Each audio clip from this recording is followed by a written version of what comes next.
It's time for this week's episode of Brandon Sports Talk, featuring in-depth interviews from those who are trending in the world of athletics. And now, here's the host of Brandon Sports Talk, Brandon Pate.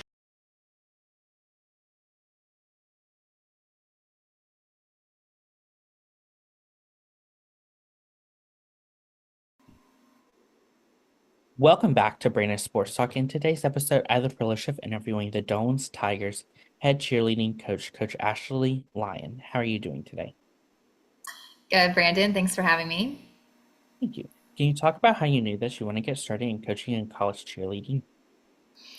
College, I guess my path to coaching started at the high school level, but just being an athlete, a cheer and a dancer, I knew it was something that I was passionate about, that I, cared a lot about the sport and developing athletes and mentoring, the kids that are in my program. And so I think just having that passion for it has always just been somewhere inside that I want to keep doing it. I want to impact lives and in a positive way. And it's still a great way to kind of, even though I'm not like currently dancing or cheering anymore actively, it's still a great way to still be involved and be a part of the sport still. What was that experience like for you getting to cheer for Doane College? At the time, don't cheer and dance were just activities. So they weren't recognized as a sport. And so at the time, obviously it was fun. We had a lot of great memories together. But we really developed a great program really from, we had a sponsor. We didn't have a coach because like I said, we were just an activity. So just that time together and being a captain of that was, something that we developed from, just a group of friends basically, and it grew into something really big. So, What were some of your biggest accomplishments as a cheerleader? so again, at the time, like we weren't recognized. So I think there's no like tangible trophies or anything like that to hold. So for me, it's just kind of the recognition of the progress from where we started to where it is now, and taking away the friendships and obviously those fun memories that helped shaped who I am today and who I am as a coach. And so those are things that you can take with you forever. Leaving college, what was that experience like going into the NFL and going to the Kansas City Chiefs to be a dancer?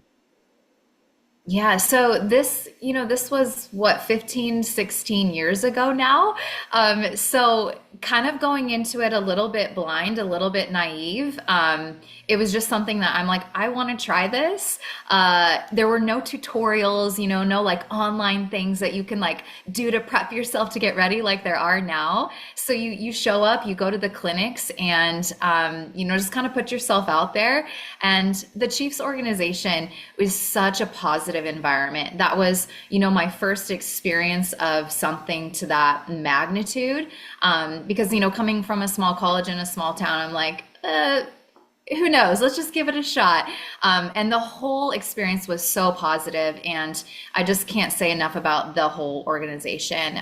It was great. I would do it again in a heartbeat. How was it like getting to put on that Chiefs uniform and representing them?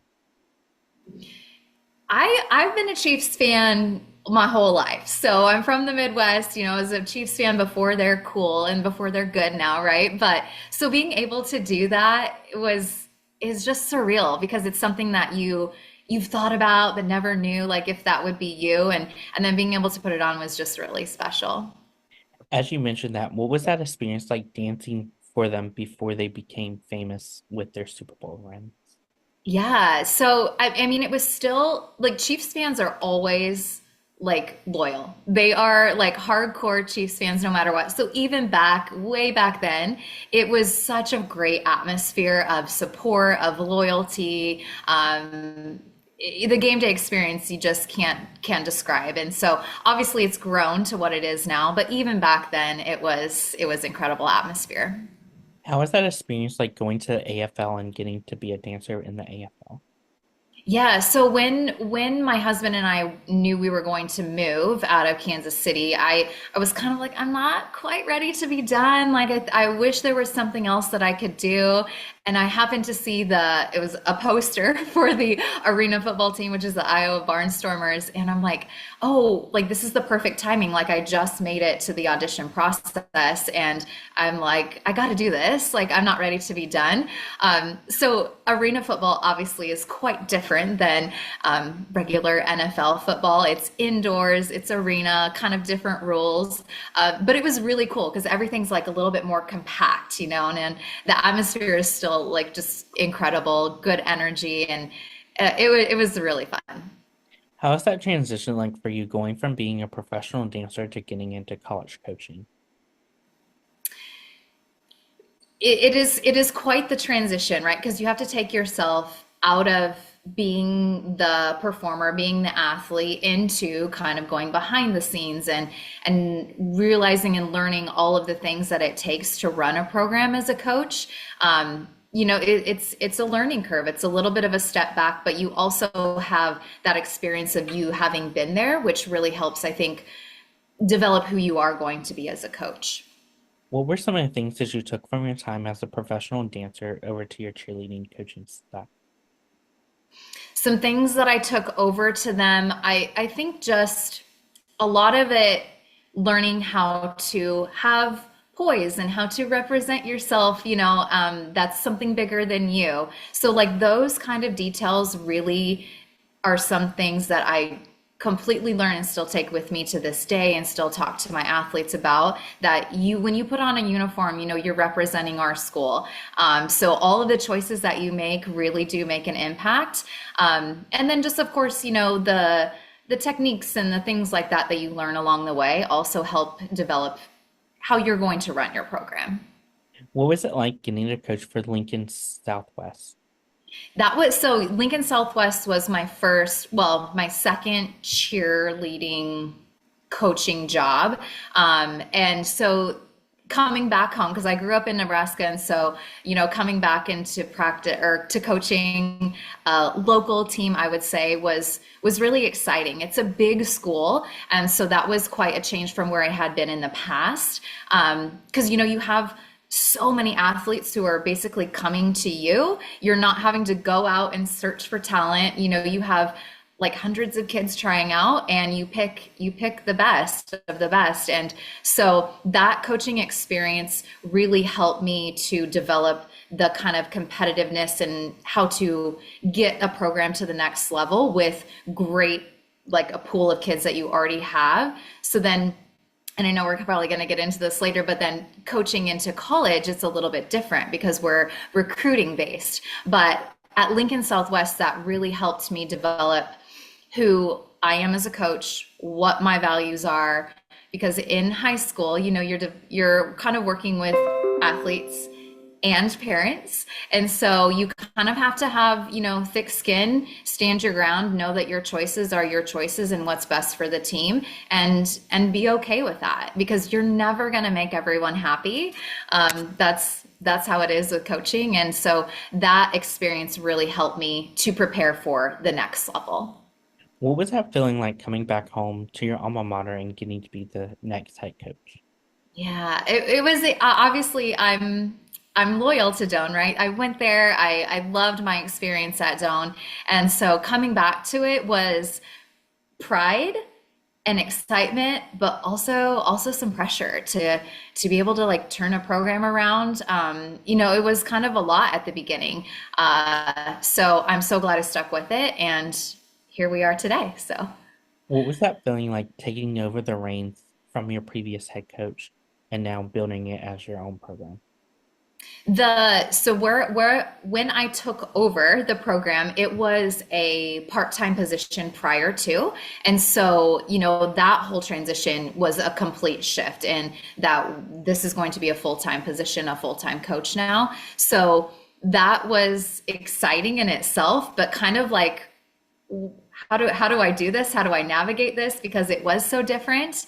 And coming into a team that it was already established, that you really didn't have any relationship with, you didn't recruit them, until you kind of get a few years under your belt. So those first couple years were just a big learning process.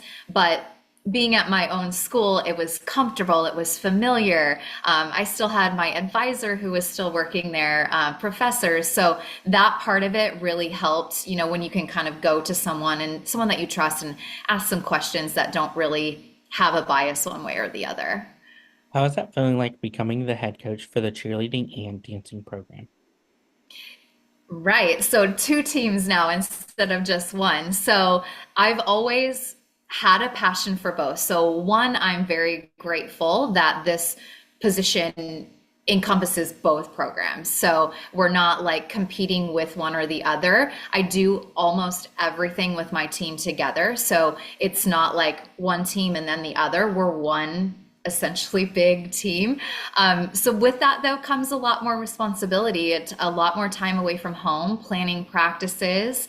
And we even have a lot of dual athletes. So meaning I have cheerleaders who do dance, I have dancers who do cheer. So just kind of navigating all the behind the scenes stuff, it is a lot, but I love my athletes so much. And being here for 10 years now, you really start to develop those relationships with them, and they get to know you, you get to know them, and it just becomes really special and becomes more of a passion project, knowing that those days that are hard and long are really worth it because you're making a difference. What are some of the biggest transitions that you have felt since being the coach coming back to your alma mater from when you were a player? Things change, and I think our sport is ever evolving. So obviously from my time there is quite different and a lot more advanced. We still keep a lot of the traditions and same things that we used to do, but just like with any coach, you have to constantly be a student because things change every year on the daily sometimes, and you have to be up and be willing to change with the times and upskill yourself. So that transition to kind of always be, you know, what's the next best thing that we're going to do, because what we did 10 years ago is not going to work today. So just kind of navigating some of those changes throughout time is probably the biggest transition. In 2019, what was that experience like going to the national championship? Yeah, so that was, I mean, the first time that had ever happened to us in program history. So one, you're breaking like a record that's never happened before, so it's very exciting, but also you've never been there before, so you kind of don't know what to expect. But it was such a great experience. I'm so proud of that team. That team that year worked really hard, and we were selected to be there, so we knew that we deserved to be there. And then obviously the years consecutively, which I know we're going to get into, makes it a little bit easier. What was that experience like going to the three consecutive national championships from 2022 to 2024?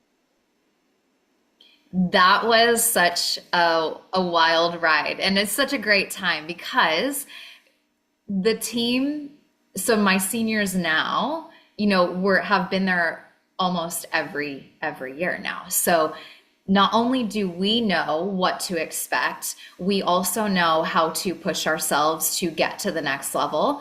The current athletes are able to share their experiences with the rookies so that it's not such a scary thing. We're actually a lot more prepared and we're a lot more hungry for what we know that we can have. And so being able to be there consecutively just helps you build and progress and have that drive to work even harder than the year before. What does the competitions look like at the national championship? At the national championship, there are anywhere from 15 to 12 teams in the NAI, depending on cheer or dance.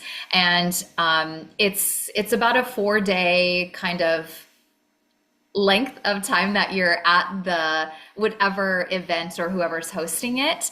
And so you get there, you get some practice times in on the main floor, you have a preliminary round and then a finals round and some other like activities along the way, like community service. And so it's a fun time to travel together, to stay in hotels, but to also know that you're there for a job, and then this is like showtime. It's really exciting. It takes a lot out of you, but it's completely worth it. What does a typical game day look like versus a competition game day? Game day is, a little bit more relaxed. We still have high expectations, of course, of our routines, but it's a little bit more where you can get out some of those kinks in your routines and have some fun supporting your whichever team we're cheering on that day, getting the crowd involved. So game day, kind of starts early in the morning. We have a field practice. We have a quick break to go get ready to eat, and then we do a tailgate performance, a pregame performance, and then we cheer and dance throughout the whole entire game. So those game days can be long, but they're really exciting. And versus competition, we're there for just us. We're not cheering on someone else. We are arriving, we're doing our job, and then we get to leave after that. So they're both high energy, takes a lot out of us endurance wise, but different but the same. During your short time, what have been some of the things that you've been able to accomplish so far? The short time that I've been there, the awards for cheer coach of the year, dance coach of the year are great. But personally, it's just looking back and seeing the progress and what we've built throughout the years. The program kind of started small, it started kind of large. Everyone could just join. To COVID, teams got really small, and then now we're going back into this hugely competitive space where people are seeking us out to join our team, which is really exciting. And we're making a name for ourselves. And it's just really cool to look back and just appreciate where we started to where we are now. Can you talk about, of course, the culture that you've built for the cheer and the dance program? This has been a process, and I think any coach knows that changing a culture, changing a team does not happen overnight. So it's an intentional practice that I make sure to practice and implement and to talk about over and over and over again. So every year at our team meeting, we have we're setting our values, we're setting our mission as a team, we're setting goals and what everyone can get behind. Because when you start to develop that trust and those relationships, your athletes are going to work harder for you. So for example, this year, our main role is don't let your team down. So that encompasses everything you do outside of practice, in practice, just don't let your team down.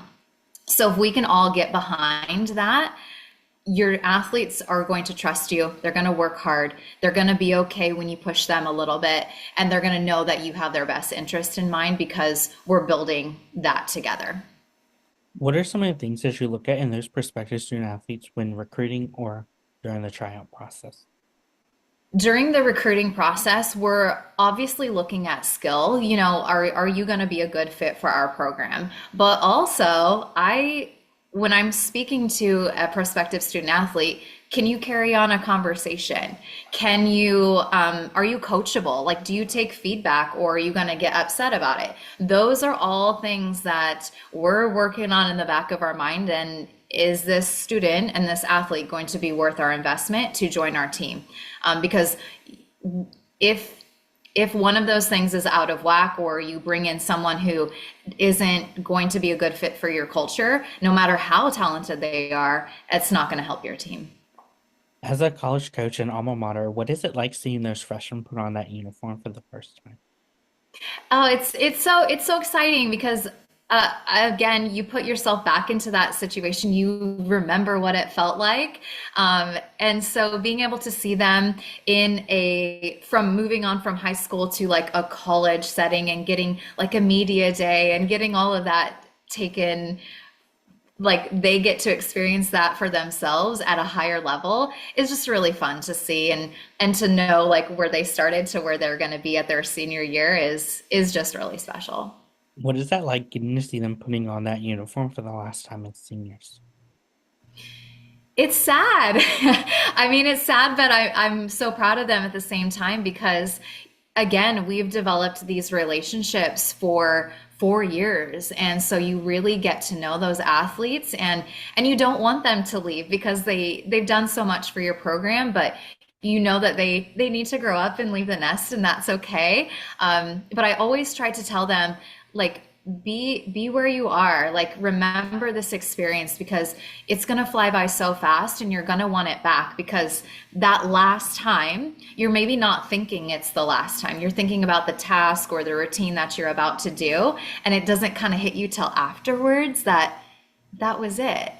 And so I always try to just refresh them like throughout the whole year, like seniors, take it in, like enjoy it because you're going to want it back. How is it like getting to see those cheerleaders going into seeing their aspirations of going professionally, whether it's the NFL or NBA? I think that's such a great pathway for athletes if they want to continue on to that process. Regardless of where you maybe want to try out or where you want to go, keep honing your craft, keep being versatile in all of the styles that you can get your hands on, and then do the research for the team that you're going to want to try out for because it's not always about the performance aspect of it. And even if you don't make it the first time, continue to try because every time you go through that process, it's going to teach you something and it's going to make you better in the future. How's it like as a coach getting to see them going into college coaching or even coaching on the high school level? I have a lot of my former athletes who actually are at the high school coaching level now, and it just makes you so proud because like when talking to them, they're like, we even do this thing that you taught us. And so it's just kind of a full circle moment to know that you had a small part in developing who they are, and then now they're going to go on and teach and create these ripple effects throughout their athletes.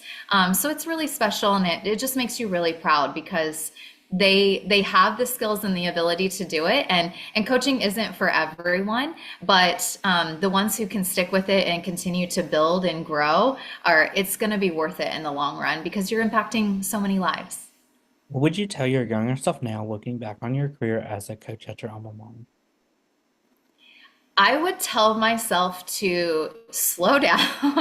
I think when you come into a program, your expectations are, oh, we got to change this. We got to do this. We got to, we got to completely make this better. And you have to take little steps at a time. Change doesn't happen overnight. And especially when you come into a program where you maybe don't have those relationships yet, you come in and you try to make all these changes and it's going to cause friction. So I think just knowing what I know now, slow down, make little incremental changes along the way while still implementing your vision. That's still absolutely fine to do, but making the athletes understand the why behind it first is definitely probably the biggest lesson that I've learned. What are some of your future plans for the program moving forward? Future plans for the program, big dreams, big goals, is to grow our program so much at smaller schools. You're fighting for space, you're kind of just like going maybe at not the most convenient times to practice. So ideally it would be amazing to have our own facility for cheer and dance, like our own locker rooms, our own space where we can go in at any time. Athletes can come and train whenever they please. And just being able to have, kind of what other sports do. And that's not our university's problem at this time. Like it's what we got. We're working with what we got, but big goals would be, yes, to have our own complete space, to have our program be so recognizable that it's worth it to invest into what we're going to do. What advice would you give those incoming freshmen entering their first year of cheerleading and dance? For those freshmen looking to go on to the next level, right? To wanting to go on to like a college team, again, continue to hone in and practice your craft. You could have had a really great high school experience, which propels you to want to continue to do it in college. But I've also seen a lot of athletes who maybe didn't have a great experience in high school and are thinking about not doing it in college. And I would say that they're completely separate divisions. So don't give up if it's something that you enjoy and that you like, because there is a program out there for everyone. And especially where we are within the NAI, we get to give scholarships for cheer and dance. How cool is that? Like, continue, do your research, do your homework, and find a place where you fit. What advice would you give those college seniors that have aspirations of competing professionally? Competing professionally, again, practice, do your research, and put yourself out there. Don't be afraid to try something that might scare you, or that you might, not make it or get rejected. That's all a learning experience, and it's going to make you a better dancer, a better cheerleader, and just a better person, knowing the things that you learned from that experience. So don't give up and continue to practice and just go for it. Who else can say that? Not a lot of people can say that you auditioned for an NFL or NBA team, so do it. What advice would you give those future college coaches looking to get started in coaching in college cheer or dance? Look, if you're looking into getting into coaching at really any level, it's about finding experience. So can you get into being an assistant coach, and do that for several programs? Because again, each time that you do, you're going to either learn what things you want to do as a coach, or maybe things that you don't want to do as a coach. And so that when you get that opportunity to run your own program, you're ready for it and you have that experience under your belt. Because I think for me, I actually applied for this position that I have now shortly after I graduated college, and I was not ready. So grateful that time, and I had those years of being able to coach and be in other programs to help lead me to where I am now was definitely beneficial. So get that experience, volunteer, be assistant coaches for a while until you're able to be ready for that next step. What advice would you give those alma mater coaches looking to coach at their alma mater like you have? I think it's a great way to give back to a place who gave so much to you. So if it's an experience that you loved, you can replicate that and teach that onto the next generation. So if that's something that you're looking to do, keep at it. Let that time come. Look for those openings when they are there, because I think it says a lot about the university as well when they hire someone who graduated from there, that they trust that you are invested and that you're loyal and that you're passionate, so much so that you want to come back. What advice would you give those future head coaches looking to build their own program?